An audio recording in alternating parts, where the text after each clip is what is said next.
Nikaze n'umunezero ntangere byo gusubira kubana namwe mwe banywanyi bacu mugenda mudukurikirana muherereye ijya nino mu bihugu bitandukanye, abari ngaha cane mu gihugu cacu c'u Burundi, abari mu ntara zigiye zitandukanye zigize kino gihugu, mwese aho mudukurikirana muherereye, mwe muri mu bihugu vyo ku migabane itandukanye y'isi, mu makungu, muri Amerika, i Buraya, muri Aziya, abari ijya nino muri za Oceania na Australia, mwese ndabahaye kaze. Fyonda subscribe niba ukoresha ururimi rw'icongereza canke niba ukoresha ururimi rw'igifaransa, fyonda sabone, hama uracuja ngaha iburyo urafyonda no kwako kantu kameze nk'agakengeri, amakuru, ibiganiro dutohoza umwanya ku mwanya bizaja bikugerako aho uzoba uherereye hose.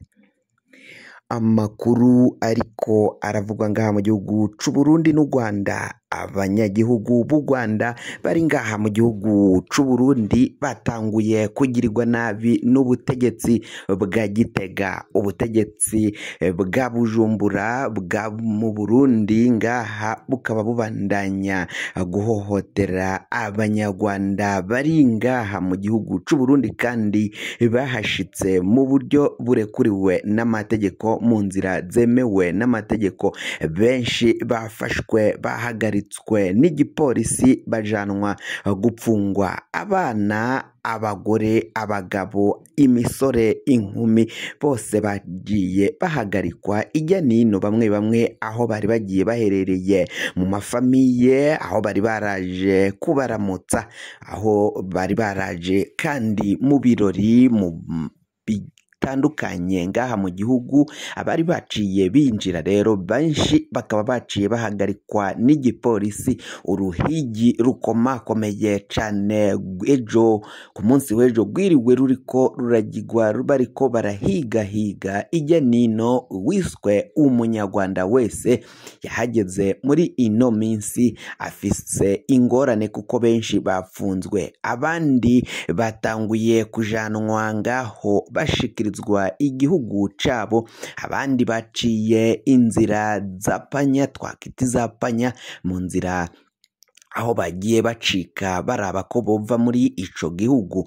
Bamwe batashe nta kintu na kimwe batahanye, uko bagiye barafatwa bakugwa mu mihana itandukanye ngaha mu gihugu c'u Burundi, imihingo itandukanye, bakajanwa muri komisariya z'igipolisi, baciye barungikwa iwabo, ivyo bazanye ivyabo, impuzu, amahera n'ibindi bikoresho vyabo vyankenerwa bari baje bitwaje babisize ngaha mu Burundi. Bamwe bahebanye n'abajyango babo, bahebanye n'abana babo, ivyo bikaba biriko birateza uruhagarara rukomakomeye cane. Vyibazwa ukungene abategetsi b'igihugu c'u Burundi bariko barabigenza kugira ngo bafate abanyarwanda babatware bene ako kageni batabashije no kumvirizwa. Reka twumvirize umumenyesha makuru wacu wari ngaho kuri tere, aho yaciye yirabira inkuru zibiriko biragenda biba. Uyu mumenyesha makuru ni Bigirindavyi we, amakuru ariko aragenda avugwa mu Burundi koko, aho wageze wiboneye igipolisi gihagarika abanyarwanda. Tubwire ukungene vyari vyifashe, niba wabonye babahagarika koko, ese boba babajanye he, baba babarekuye canke boba babashiriye igihugu cabo c'u Rwanda canke barafunze? Mu by'ukuri ibyabereye ngaho mu gisagara ca Bujumbura vyari akamaramaza. Abanyarwanda benshi bamwe bari baje mu birori, aho bari bitavye ubugeni bwari kuzahuza abenegihugu b'Abarundi ariko bafise inkomoko ngaho mu Rwanda.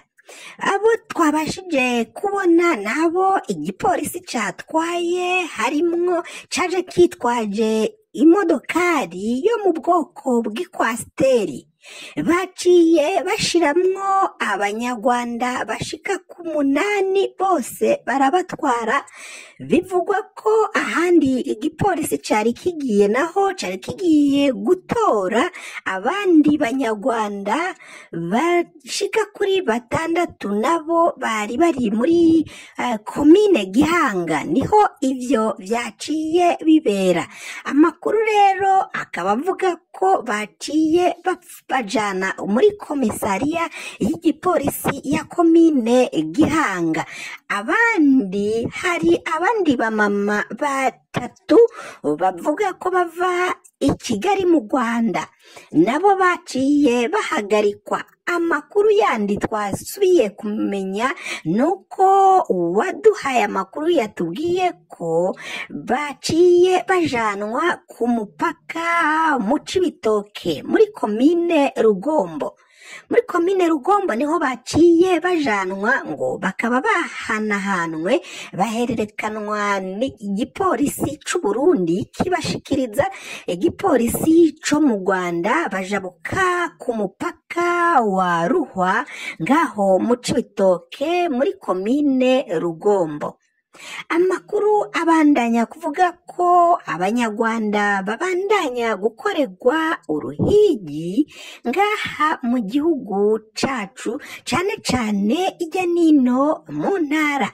Biravuga ko imbonerakure nazo zibigiramwo uruhara rukomakomeye cane mu guhagarika no gukora uruhigi ruhiga umuntu wese avuga ikinyarwanda ngaho mu mihingo itandukanye y'igihugu.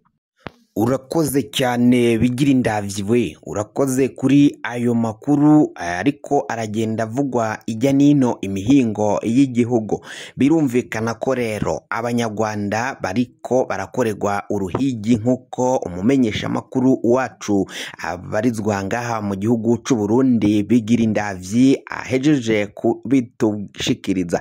Amakuru avugwa ku mupaka w'u Burundi n'u Rwanda, ku mupaka wo mu Cibitoke nyene ngaho ku mupaka wa Ruhwa Bugarama, aho bivugwa ko rero abanyarwanda baciye bajabuka, baciye bavugana n'ibimenyesha makuru vyo mu Rwanda, batanze intahe y'ukungene ivyabo vyifashe. Amakuru dukesha ikimenyesha makuru Radio Rwanda, radio nkuru y'u Rwanda, iravuga ko abanyarwanda birukanwe mu gihugu c'u Burundi baciye bajabukanwa bashika ngaho mu karere ka Rusizi, akarere gahana urubibe n'intara ya Cibitoke muri za komine Rugombo, komine Mugina, komine Mabayi. Izo zose izo komine duhejeje kubabwira zo mu ntara ya Cibitoke ni komine 3: Mabayi, Mugina mbere na komine Rugombo, zose zihana urubibe nako karere ko mu Rwanda, akarere kitwa Rusizi. Abanyagihugu babandanya kujabuka ku mipaka y'ako karere. Hari imipaka ishika kuri 2 ijabukana muri ako karere iva ngaha mu gihugu c'u Burundi. Hariwo uwo mupaka wo kuruhwa mu Bugarama muri komine Rugombo, mbere kandi hakaba n'umupaka wo mu Bweyeye ujabukana ngaho muri komine Mabayi, muri za Ruhororo ujabuka ushika mu Bweyeye muri Rusizi hafi n'ikibira ca Nyungwe. Aho hose biravugwa ko abanyagihugu b'u Rwanda babandanya kujabuka, ariko harimo abagipfungiye ngaha mu gihugu c'u Burundi. Barasaba rero leta y'u Burundi gucura abo banyarwanda ikabajana muhiri wabo niba batabipfuza ngaha mu gihugu c'u Burundi, kandi bakabacura mu mahoro, bakabajana mu mahoro atanumwe asinzikarijwe ubuzima, nk'uko biri kuvugwa ko imbonerakure zishobora kwikinga mu kiza zigakora amabi, zigakora ihohotera ry'abo banyarwanda. kugira ngo amakuru mwene nk'aya azagushikira fyonda subscribe niba ukoresha ururimi rw'icongereza canke niba ukoresha ururimi rw'igifaransa urafyonda sabone amakuru ibiganiro dutohoza bize bikugera ko aho uzoba uherereye hose.